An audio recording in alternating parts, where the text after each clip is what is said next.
war dir wichtig, oder? Elterlich. Ja, sehr gut, sehr gut. Ja, schön hier zu sein. Was für ein abgefahrenes, geiles Theater. Letztes Mal war oben nicht besetzt. Alles gut bei euch? Ich kann noch nicht sehen, aber... Ja, sehr geil, sehr geil.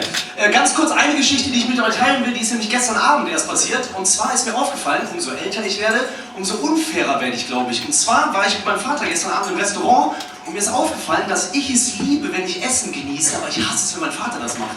Kennt ihr sowas, wenn ihr Sachen genießt und wenn andere das machen, ihr hasst die?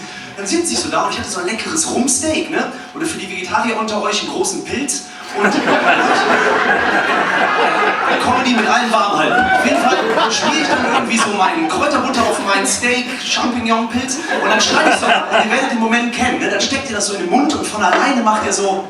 Ne? So, und ich liebe das dann ja. Ich so, das ist völlig legitim. Mein Vater, wow, erstmal, der liebt auch Torten manchmal, der so, ich will am liebsten die Torte so ins Gesicht. Und der ist auch so einer, der ist ein Bestätigungsesser. Kennt ihr Bestätigungsesser? Der bestätigt immer das, was er nachschiebt, zu dem passt, was schon drin ist. Der beißt in so ein Kräuterbaguette, eher so, dann so Olive, Der hüpft auch am Buffet im Robinson-Club immer so, der ist,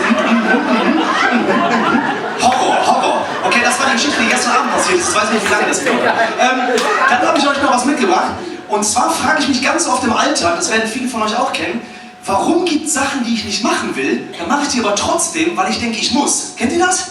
Bestes Beispiel bei mir, Smalltalk. Boah, ich hasse Smalltalk, aber ich fange den an. Ne? Stellt euch mal vor, das ist ein Bahnsteig. Ne? Ich bin heute mit der Bahn angekommen, Deutsche Bahn wieder zu spät. Ich stehe hier und neben mir eine fremde Frau. Und irgendwann kreuzen sich ja die Blicke. Ne? Und dann kommt so dieses bescheuerte... Ne? Und dann das zweite Mal wieder. Wie so ein chinesiger Parma, in meinem Kopf höre ich auch immer so, Konnichiwa. So. Dann denke ich, wenn ich sie das dritte Mal jetzt angucke und nichts sage, das ist doch total bescheuert. Und dann sage ich doch gerade abends so ein Quatsch wie, es ist kalt, ne? Ey, Leute, jetzt mal unter uns, es ist kalt, ne? Was soll sie denn darauf sagen? Sie so, ja. Unterhaltung beendet. Und keine Ahnung, wie es in Berlin ist, aber viele kommen ja von irgendwoher, ich glaube deutschlandweit. Könnt ihr mir mal erklären, egal wer von beiden sagt, es ist kalt, ne? Der andere sagt immer, aber am Wochenende soll es wärmer werden.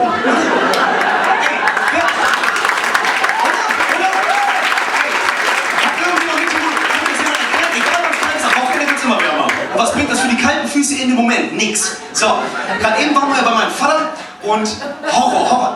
Haben wir Schnarcher hier, obwohl, nee, falsche Frage. Haben wir Leute hier, dessen Partner schnarcht? Ja. Geil, ich liebe das, nie pennen. Manchmal, wenn ich die Frage stelle, auch gerade ältere Damen, die lange verheiratet sind, ich muss so, haben sie einen Partner, der schnarcht, sie immer so, hier. Ich so, wow, dein Ernst, er sieht doch eh alles, mach doch einfach so. Naja, und an alle erstmal tiefsten Respekt, ne, dass ihr das aushaltet. Also mein Vater ist nicht mein Partner, das wäre komisch, aber was machen Schnarcher mit uns? Ganz ehrlich, kennt ihr dieses Schnarcher, irgendwie die zerstören diese Hoffnung, dass es nicht schlimmer geht, aber es geht, oder? Das fängt doch immer an mit diesen komischen... Und ich denke so, okay, schlimmer geht's nicht. Auf einmal... Ich denke so, sag mal, hat der gerade einen Baum übergesägt oder was macht der da? Und du kannst deinen eigenen Vater oder deinen Partner ja auch nicht schlagen, ne? Er so. Ich so, Papa, er so. Dann schläft er, ne? Und keine Ahnung warum, aber kann mir mal jemand erklären, warum kommen Schnarcher aus der Pause immer so krass radikal zurück, oder? Ne? Er so. Ich so, okay, schlaf ein, es ist leise. Von 0 auf 100 auf einmal. Ich so, hat er gerade in die Luft reingebissen oder was macht er da? Und jetzt kommt der Moment, den ich hasse. Habt ihr mal einem Schnarcher gesagt, dass der schnarcht? Wow, ist das unfair, oder? Weil ihr habt das mitbekommen, ne? Und dann sage ich so am nächsten Tag, Papa, ich liebe dich, danke, dass du mir das Leben geschenkt hast. Und du kannst nicht mehr bei mir schlafen, du schnarchst. Kann nicht sein. Hä? Kennt ihr das? Ich sag, Papa, ich saß 4 Stunden im Schneidersitz vor dir heute Nacht und wollte dich umbringen. Also, und wenn hier eine Leinwand wäre, ne, ich würde mein Handy anschließen, ich habe ihn gefilmt, weil ich war ja eh wach und hatte Langeweile. Ich filme ihn schnarchen, ne, mit diesem beschissenen...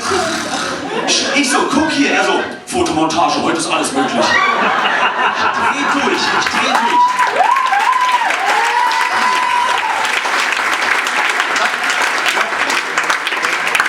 Die mir auch aufgefallen ist, als ich feiern war vor ein paar Tagen, bin ich so in der Disco, lass mich voll gehen und merke auf einmal, ich bin immer noch der absolute Profi da drin, englische Lieder falsch mitzusingen, die ich schon immer falsch mitsingen. Kennt ihr das? Da stehe ich auf der Tanzfläche und das war dieses Lied, ich liebe das. Kennt ihr noch Maria von Santana?